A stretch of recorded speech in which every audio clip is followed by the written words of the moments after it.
right, so good morning, good afternoon, or good evening if you are watching this online. The tab is just a reminder of what we did on Monday or Tuesday, depending on when you had class. Remember how we took those negative exponents and we moved them to the opposite side of the fraction, right? We did the reciprocal of that because we wanted to make sure that we had the basics of it before we kind of started going a little bit more in depth, which is what we're going to do today during class. So again, all of this is just review, just in case you don't have it, or maybe it's just easier to have it right there. That's what it's there for. And then we'll get you a full review of all the rules and all that as well.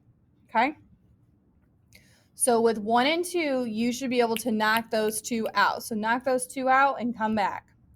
Welcome back. You should have said, well, this, right, is a negative exponent, so we need to move it to the other side. So that would be 7 squared. And if you want to keep the 1 just to have that in your head, that's fine. So 1 times 7 squared, or you could just write that as 7 squared. They mean the same exact thing. For this one, same thing. It has that negative exponent, so it needs to move to the bottom. So this should be 1 over 2 to the 8th power. So now we're going to do a little bit more in depth with this. We are going to look at different pieces and putting it all together because we need to be able to do all of the exponents at the same time, basically, or be able to break it apart and know what to do when. And so that's kind of what today is putting it all together. So if you look, the 15, right, that exponent is not an 8, that's just the 15. That's going to stay on top. The x to the 8th power. Again, thinking about, is that a negative exponent? It's not.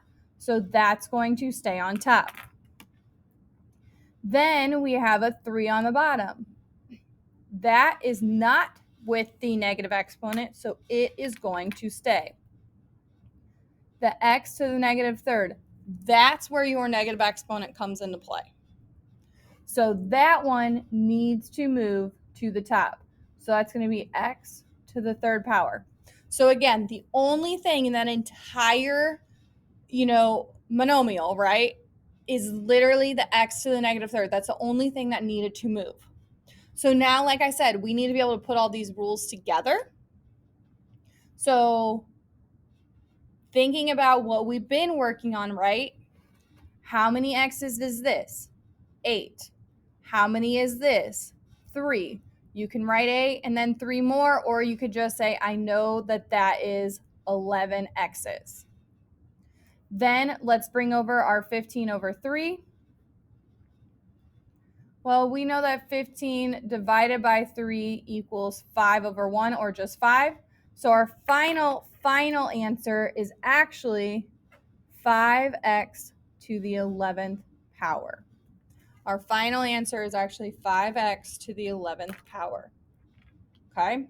So again, looking at number 4 and thinking about where are the negative exponents.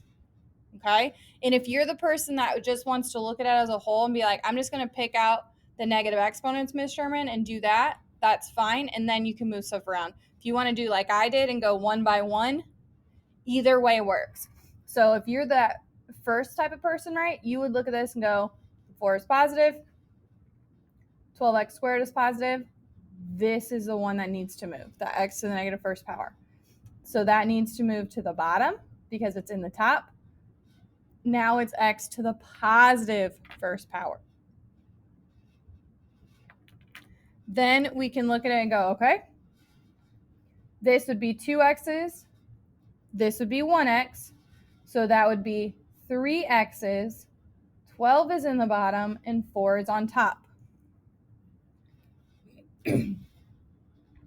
4 over 12.